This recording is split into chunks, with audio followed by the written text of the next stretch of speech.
लगातार सियासत जारी है, लेकिन दूसरी तरफ न्याय की गुहार लगाई जा रही है और कार्रवाई का इंतजार किया जा रहा है। हम आपको बताते हैं कि आखिरकार कार्रवाई कहां तक पहुंची।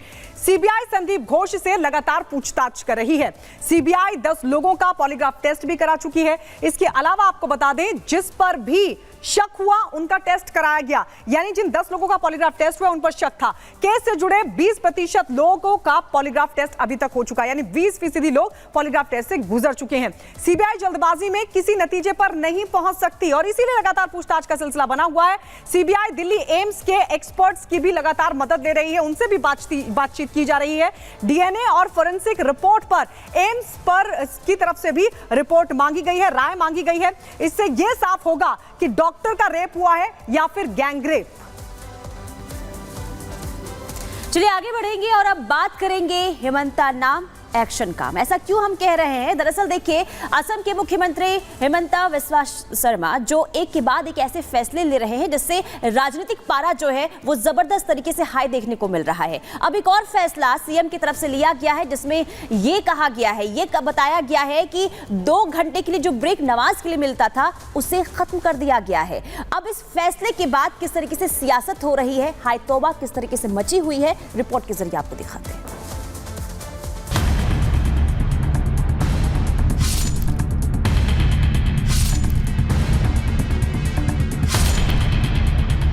शुक्रवार का दिन भी हम लोग विधानसभा करेगा, नॉन स्टॉप हम लोग विधानसभा करेगा। इसको इस्लामोफोबिया, मुसलमानोफोबिया हो गया है। जो भी हमने उचित समझा वो हम कर दिया है। अपनी सीधी बात, बेबाक अंदाज और कड़े फैसलों के लिए देश भर में चर्चा में रहने वाले असम के मुख्यमंत्री हेमंता बिस्वा शर्मा आज फिर से चर्चा में हैं। असम विधानसभा ने दशकों से चले आ रहे नमाज ब्रेक को अब बंद कर दिया है। आज हमारे विधायक लोगों ने निर्णय किया कि हम विधानसभा में आता हूं काम करने के लिए, हमको प्रोडक्टिविटी चाहिए, तो इसीलिए हमें शुक्रवार का दिन भी हम लोग विधानसभा करेगा, नॉन स्टॉप हम लोग विधानसभा करेगा। 2 घंटा का हमें छुट्टी नहीं चाहिए। जिसको नमाज पढ़ना है जरूर हो अपना नमाज अदा करेगा, उसमें कोई आपत्ति नहीं है। लेकिन जो 2 घंटा वाला छुट्टी थे वो अभी से आगे नहीं होगा। यानी असम विधानसभा में अब शुक्रवार के दिन नमाज के लिए मिलने वाले 2 घंटे के ब्रेक पर विराम लग गया है। असम की हेमंता बिस्वा शर्मा की सरकार ने 1937 में मुस्लिम लीग द्वारा बनाए गए नियम को खत्म कर दिया है। एक और सेकुलर संविधान की बात करते हैं तो वहीं सेकुलर विधान का विरोध करते हैं। जब संविधान सेकुलर है, न्याय व्यवस्था सेकुलर है और विधानसभा में आप सेकुलरिज्म का राग हराते हो, तो आखिरकार ये कम्युनल काम क्यों? साधुवाद विधानसभा को और मुख्यमंत्री जी को, उनके कैबिनेट को किस तरह का एक निर्णय लिया।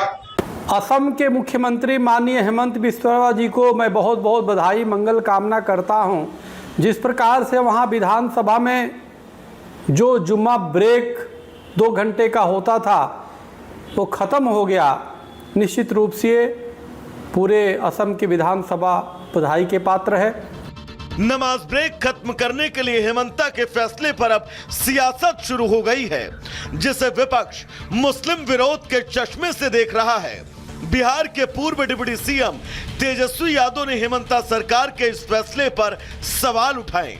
हेमंता सरकार के फैसले पर मौलाना साजिद रशीदी ने भी नाराजगी जाहिर की।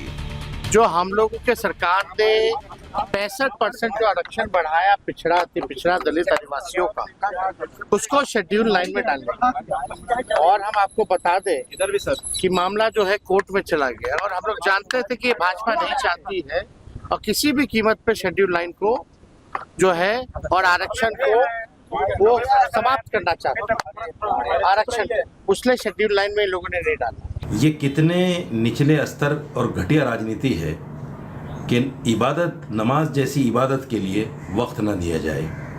ये काम कोई अधर्मी कर सकता है, या वो कर सकता है जिसको इस्लामोफोबिया, मुसलमानोफोबिया हो गया हो। असम विधानसभा में नमाज ब्रेक खत्म करने का हेमंता का फैसला उस विजन के साथ भी देखा जा रहा है जिसे पीएम मोदी ने 15 अगस्त को लाल किले की प्राचीर से कहा था कि अब वक्त आ गया है जब देश को सेकुलर सिविल कोड की ओर बढ़ना चाहिए। जिस सिविल कोड को हम लेकर के जी रहे हैं वो सिविल कोड सचमुच में तो एक प्रकार का कम्युनल सिविल कोड है, भेदभाव करने वाला सिविल कोड है। ऐसे सिविल कोड से जब संविधान के 75 वर्ष मना रहे हैं और संविधान की भावना भी जो हमें कहती है करने के लिए, देश की सुप्रीम कोर्ट भी हमें कहती है करने के लिए, और तब जो संविधान निर्माताओं का सपना था उस सपने को पूरा करना हम सबका दायित्व है। और मैं मानता हूं इस गंभीर विषय पर देश में चर्चा हो। असल में नमाज ब्रेक के फैसले पर सियासत जारी है। ऐसे में सवाल है कि सिर्फ तुष्टीकरण और वोट बैंक की खातिर सेकुलर विधान का विरोध क्यों? तो सबसे बड़ा सवाल यह भी कि समाज के हित में फैसलों पर एक ही वर्ग आखिर क्यों विरोध करता है? Bureau report, Republic Bharat. तो असम में हेमंता ने बड़ा फैसला लिया नमाज ब्रेक का, लेकिन उस पर लगातार अब सियासत हो रही है। और आइए जल्दी से आपको दिखाते हैं 2 मिनट भारत में तमाम बड़ी खबरें।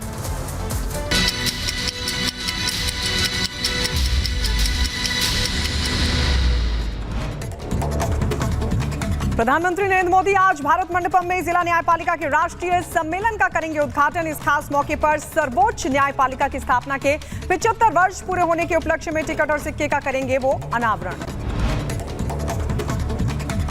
और इधर प्रधानमंत्री नरेंद्र मोदी आज देश को 3 वंदे भारत ट्रेन की सौगात देने वाले हैं। वीडियो कॉन्फ्रेंसिंग के जरिए तीनों वंदे भारत ट्रेन को हरी झंडी दिखाएंगे। मेरठ, लखनऊ, चेन्नई और एंगमोर को जो है हरी झंडी दिखाने वाले हैं और यहाँ पर जो है वंदे भारत ट्रेन चलेगी।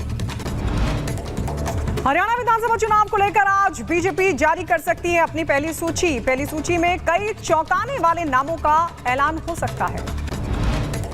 विदेश मंत्री एस जयशंकर ने पाकिस्तान को लेकर बड़ा बयान दिया और कहा है कि पाकिस्तान के साथ बातचीत का दौर खत्म हो चुका है। उन्होंने कहा कि अब हर एक्शन का रिएक्शन होता है। विदेश मंत्री एस जयशंकर ने पाकिस्तान को दिया 2 टूक संदेश। कहा भारत निष्क्रिय नहीं है, जरूरत पड़ने पर भारत देगा कड़ी प्रतिक्रिया। उत्तर प्रदेश में पुलिस भर्ती परीक्षा का आज अंतिम दिन है। शुक्रवार को 1174 केंद्रों पर 6,91,936 अभ्यर्थियों ने एग्जाम दिया और 94 संदिग्ध चिन्हित किए गए। उधर शुक्रवार को यूपी के सभी 67 जिलों में पुलिस भर्ती परीक्षा शांतिपूर्ण संपन्न हुई। योगी सरकार के फुल प्रूफ प्लान से नकल मुक्त परीक्षा हुई संभव। योगी सरकार के कड़े रुख से सॉल्वर गैंग और परीक्षा माफियाओं ने नकल से बनाई दूरी। वहीं जुमे की नमाज पर अब असम सरकार का बड़ा फैसला। हेमंत सरकार ने विधानसभा सत्र के दौरान जुमा के दिन मुस्लिम सदस्यों को मिलने वाले 2 घंटे के ब्रेक को खत्म कर दिया है। आरजेडी नेता तेजस्वी यादव ने असम के हेमंता सरकार के फैसले का किया कड़ा विरोध और कहा कि सीएम योगी का चाइनीज वर्जन बनने की कोशिश कर रहे हैं हेमंता बिस्व शर्मा। कोलकाता में डॉक्टर बिटिया के लिए इंसाफ की मांग तेज हो गई है। धर्मतला में आज बीजेपी के प्रदर्शन का तीसरा दिन है। ममता सरकार के खिलाफ बीजेपी कर रही है प्रदर्शन।